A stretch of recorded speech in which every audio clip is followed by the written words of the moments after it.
നമസ്കാരം. മുതിർന്ന CPM നേതാവും LDF മുൻ കൺവീനറുമായ MM ലോറൻസ് അന്തരിച്ചു. കൊച്ചിയിലെ സ്വകാര്യ ആശുപത്രിയിലായിരുന്നു അന്ത്യം. കൗമാര പ്രായത്തിൽ തന്നെ സ്വാതന്ത്ര്യ പ്രസ്ഥാനത്തോടുള്ള ആഭിമുഖ്യം മനസ്സിൽ കയറിക്കൂടിയ അദ്ദേഹം ത്രിവർണ പതാകയുമായി സ്കൂളിലെത്തിയതിന് പുറത്താക്കപ്പെട്ടു.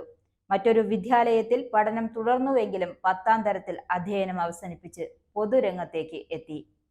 പിന്നീട് കമ്മ്യൂണിസ്റ്റ് പാർട്ടിയുടെ പ്രവർത്തനങ്ങളിൽ സജീവ പങ്കാളിയാവുകയും പാർട്ടി അംഗത്വം നേടുകയും ചെയ്തു.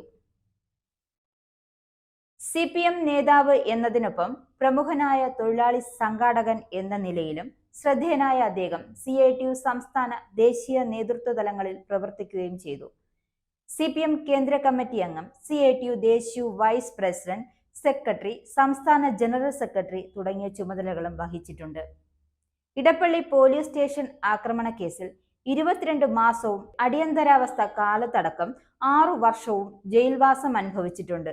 തൊഴിലാളി സംഘടനാ നേതാവ് എന്ന നിലയിൽ ശ്രദ്ധേയനായിരുന്ന അദ്ദേഹം 1980 ഇടുക്കിയിൽ നിന്ന് ലോക്സഭ അംഗമായിട്ടുണ്ട്.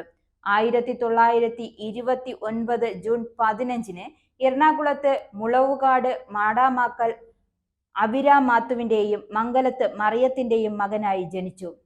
സെന്റ് ആൽബർട്ട് സ്കൂളിൽ, എറണാകുളം മുനുവിറുൽ ഇസ്ലാം സ്കൂളിലുമായിരുന്നു പഠനം.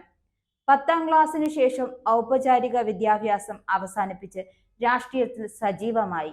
കൊച്ചി സ്റ്റേറ്റ് വിദ്യാർത്ഥി ഫെഡറേഷൻ സെക്രട്ടറി ആയിരുന്നു.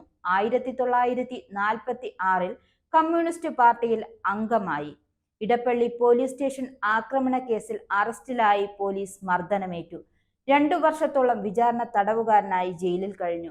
കമ്മ്യൂണിസ്റ്റ് ആദർശത്തോട് ശക്തമായ കൂറു പുലർത്തിയിരുന്ന ലോറൻസ് തന്റെ ശരികളോടൊപ്പം എക്കാലവും നിലയുറപ്പിച്ചിരുന്നു.